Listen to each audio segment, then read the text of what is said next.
วัสดีครับวันนี้เราก็อยู่ในเกมเกมอะไรวะเราอยู่นะครับก็จะมาเล่นนะครับถ้าผมก็โปรสำหรับใครที่อยากให้ผมเล่นเกมอะไรก็บอกไว้ใต้ล่างคลิปนะครับผมจะเล่นให้ดูครับผมก็โปรนะ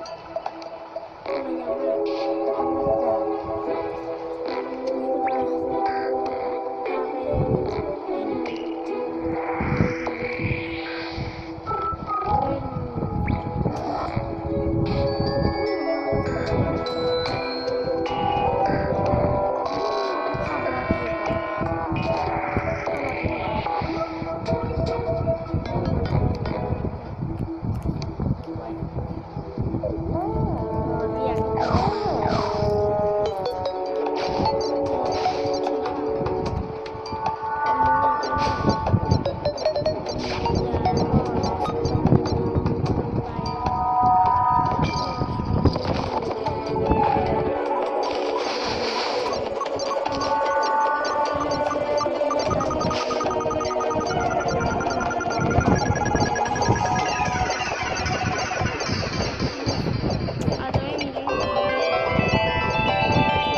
อย่างให้เล่นด้ว